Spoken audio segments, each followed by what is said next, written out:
Today we're starting our topic on graphs and equations, and today we are looking specifically at the sign of a function. In this first section of work, some of what we're going to do is going to look really familiar. We're just going to be using some new notation, and there will be some little bits of new things at the end. Okay, so let's get started. First of all, we are very familiar with solving inequations, and when we solve an inequation, we get a solution like this, that x is greater than minus 5.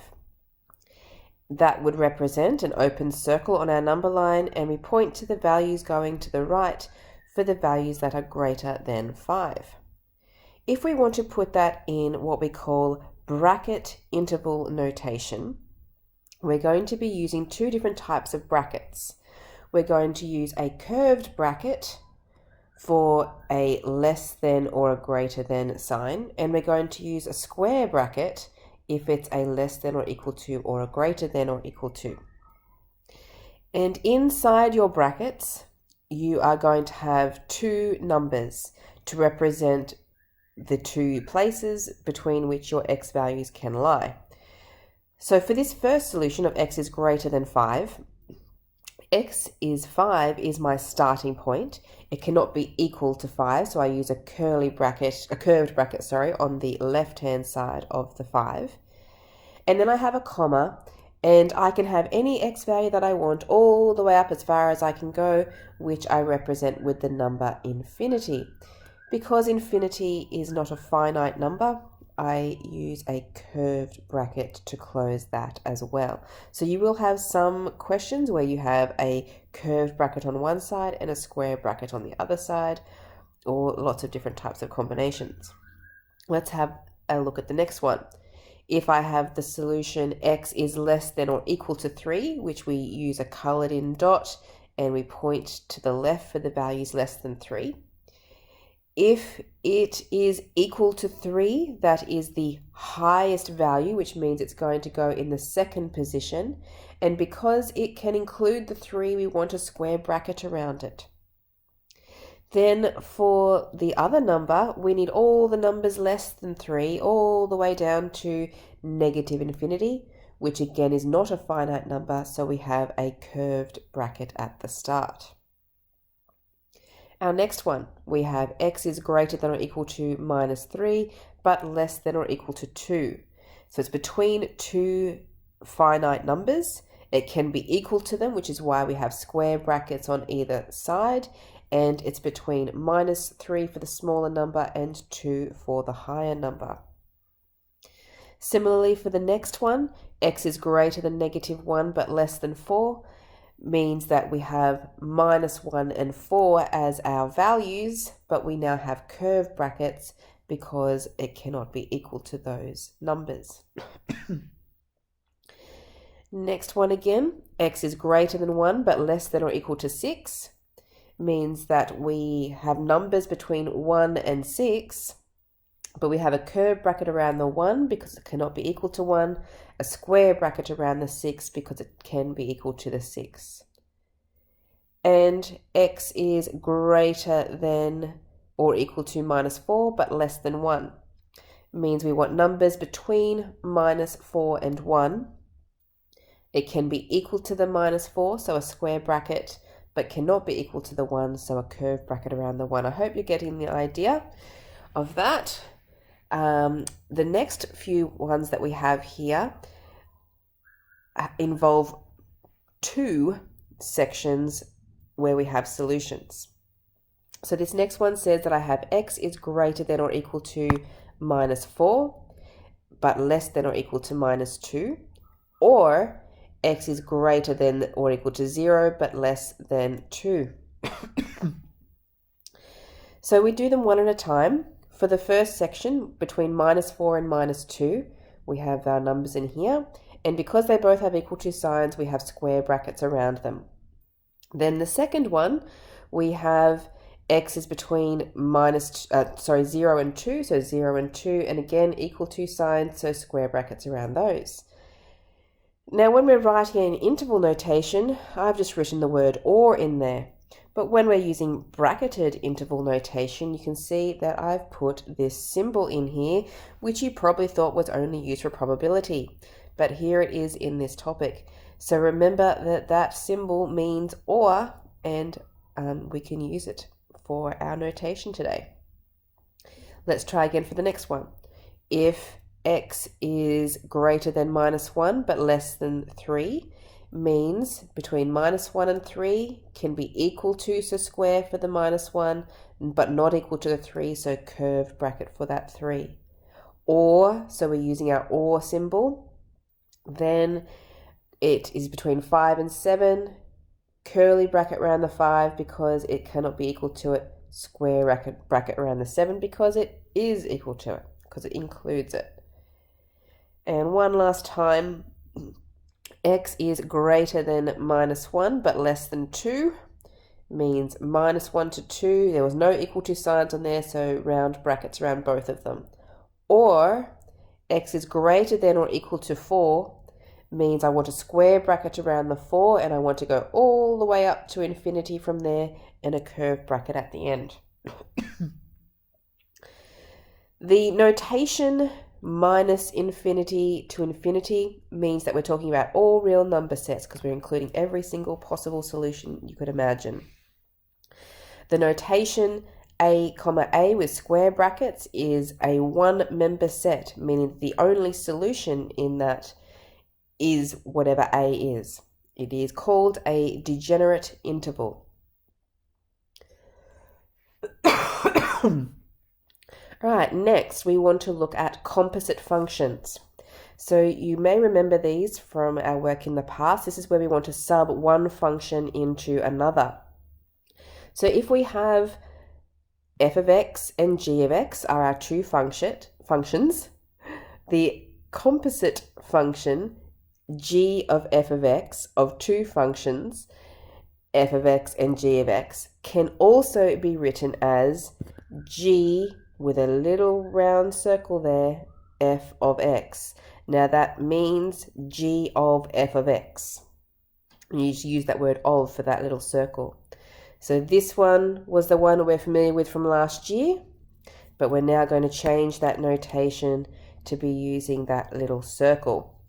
Thus, g of f of x is equal to, those are the same, they mean the same thing, just different notation, for all x in which f of x and g of f of x are defined.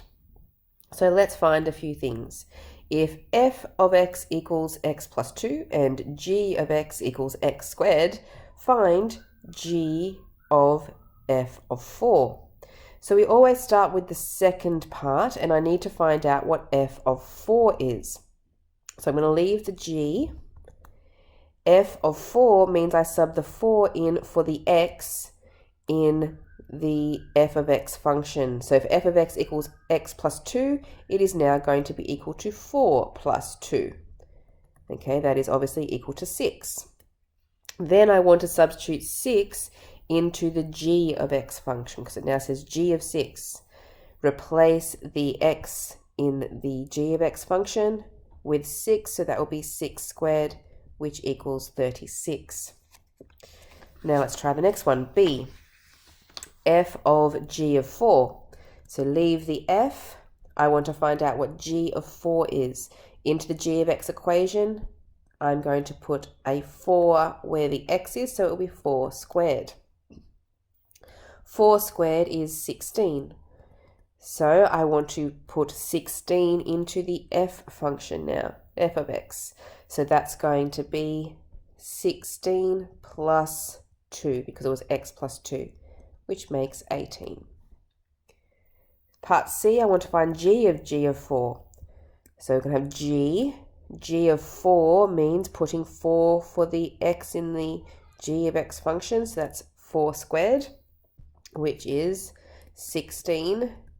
And then I want to put the 16 into the g of x function again, so that will be 16 squared, which is 256. Part D, I want to find f of 4. Putting 4 into the f of x function, it would be 4 plus 2, which is 6. But now I want to put 6 back into the f of x function again. So that will be 6 plus 2, which makes 8. E. I want to find g of f of x. So leave the g, I need to find f of x. Now these questions, these last few ones here are different because I'm no longer using numbers. I'm going to be subbing one function into the other.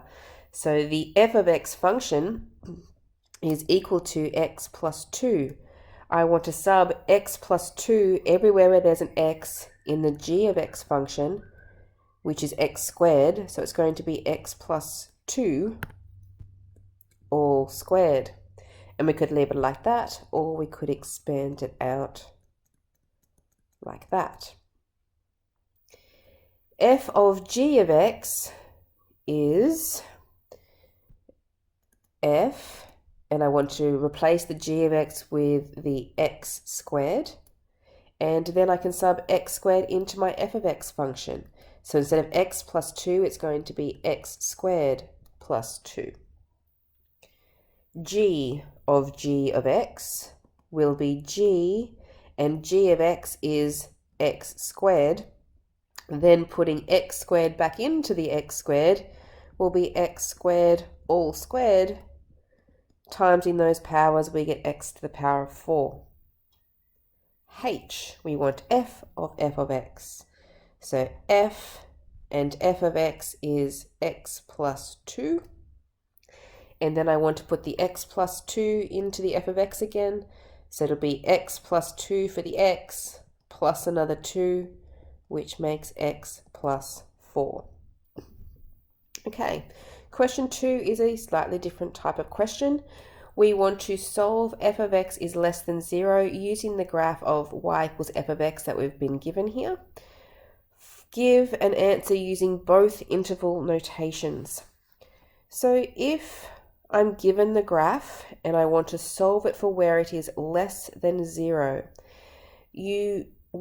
that's talking about the y values. If I'm talking about less than 0, that means I want the negative y values, or the values that are below the x-axis. So looking at my graph, that would be that part of the graph and that part of the graph. They are both below the x-axis.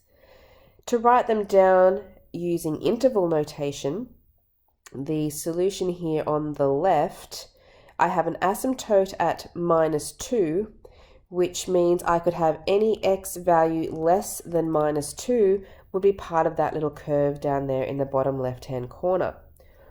Or if I wanted the part over there in the bottom right corner, I'd be using the asymptote at 2 here, and I want any x value that is larger than that. X must be larger than +2. So who's got a minus there? +2, because that's where my asymptote was. Okay, so anytime you're trying to solve, it's talking about the x values. So I've found those in interval notation. Now I want to use that using bracketed interval notation. So I'm going to say alternatively, if x must be less than -2, that means it could go all the way down to -infinity, but the biggest value you get to would be -2, but not including the -2, which is why I have round brackets around them. Then I'm going to use the OR symbol, and I want x values larger than 2, which means I'm starting at 2 and I'm going all the way up to infinity, again using curved brackets because none of those values are inclusive of the 2's or the -2 or the infinities. All right, moving on to question 3. Solve the inequality 3 over 2 to the power of x minus 1 is less than or equal to 1 by moving everything to the left-hand side of the inequality and then constructing a sign diagram. Give the answer using both interval notations. Okay, so this is similar to the last question in that I'm trying to find a solution from an inequality, but I don't have a graph to read it from, and this is not a graph that we are really familiar with, at least not in the form that it currently is. So Because we can't draw it with confidence anyway, we're going to use another technique which is called drawing a sign diagram, or sometimes it's called a table of signs. And the process is to move all of your equation across to the left-hand side. So that means that the 1 there needs to come across. Let's start with that. So it's going to be 3 over 2 to the power of x minus 1, and I'm going to subtract the 1 to the left-hand side.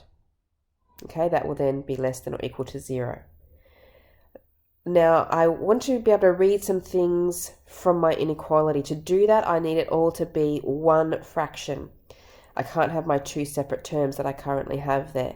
So I need a common denominator. The common denominator is going to be the 2 to the power of x minus 1 that I currently have with this first term here.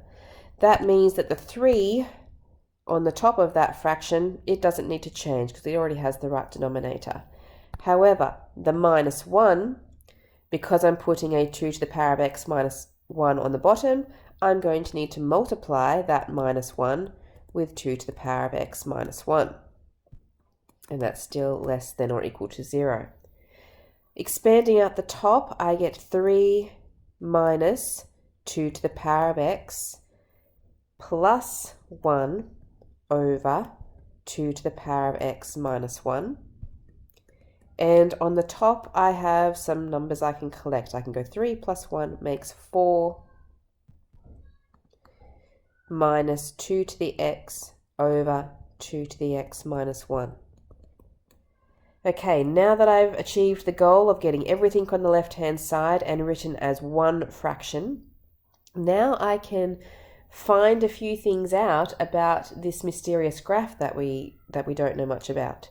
First of all, whatever is on the bottom of the fraction, we know that we can never have a denominator of 0.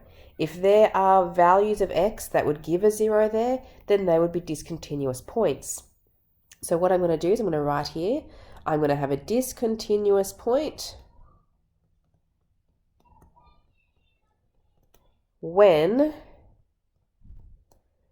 the denominator, which is 2 to the power of x minus 1, is equal to 0. And I'm going to solve that to find x. So let's leave the 2 to the power of x on the left-hand side, move the 1 across, that's equal to a positive 1. Then I want to write those with the same base. So 2 to the power of x would be equal to 1 is the same as 2 to the power of 0. If the bases are the same, that means that the powers must be equal and x is equal to 0. Okay, so I have a discontinuous point at x equals 0, which would be a vertical asymptote. The top of the fraction also tells me something. The top of the fraction, if it is 0, we'll find any x-intercepts or what we call zeros. So I'm going to call that zeros when the numerator, which is 4 minus 2 to the x, is equal to 0.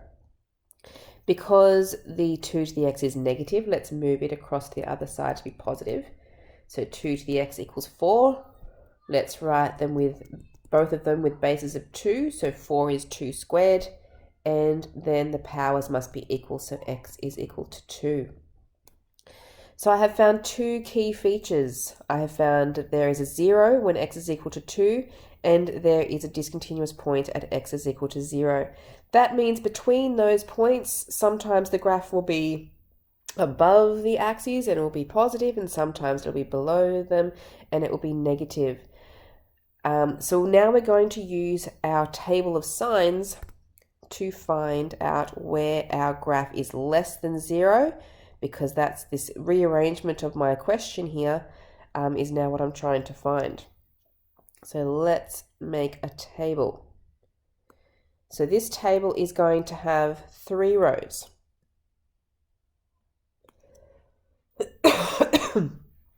The first row is the x values. And then I'm going to have the y values, and then I want to know the sign of the y value. The x values that I'm going to use is I need to choose values around my zeros and discontinuous points. So I have 0 and 2 as the two values to use here. So my smallest value was 0. I'm going to leave a gap on either side of it. And then I need another gap and 2 for the next one. And I need a gap after that as well, so that I can test things in between. You then need to choose a value less than 0, which I'll choose -1. You need to choose a value between 0 and 2, which 1 is the obvious choice, and a value greater than 2, which I'll use 3. Then you want to substitute those x values back into this inequality that we have here. So you can use your calculator and you can type it in. We're going to type in 4 minus 2 to the power of -1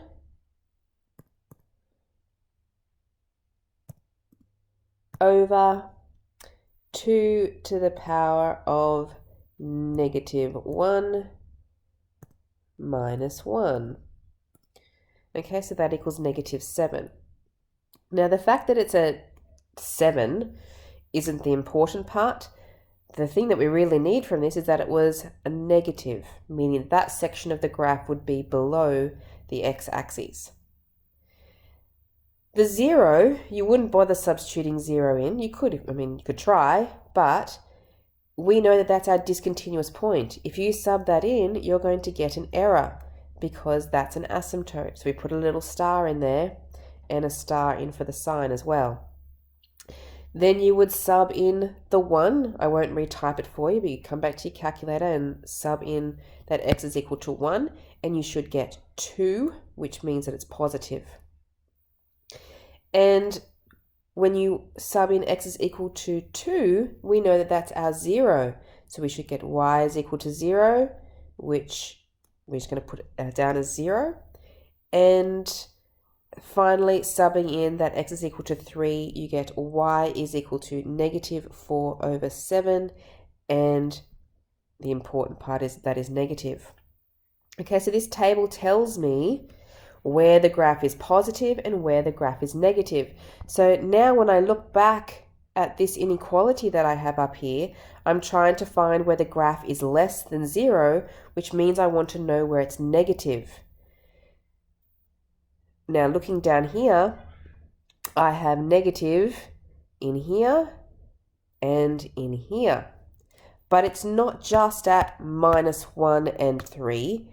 It is from the asymptote, anything to the left of that asymptote is going to be negative. So that means anything where x is less than 0 is going to be negative. It will not be equal to 0 because it's an asymptote, there's no solution there, but anything less than 0. Similarly, if I look at the other end of the table, I have an intercept when x is equal to 2, and anything larger than x is equal to 2 is going to be negative again for the y value. So x is greater than 2 will be negative, but it can also be equal to 2 because 0 itself is a possible solution to that inequality. So they are the solutions in interval notation. Now I want to put it into bracketed interval notation. So for the x is less than 0, it means I can go all the way down to -infinity, all the way up to 0.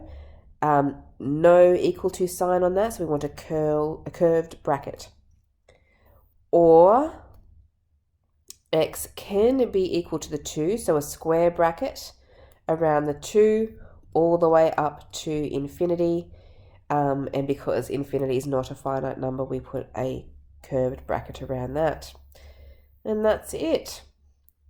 You now need to work on exercise 3A.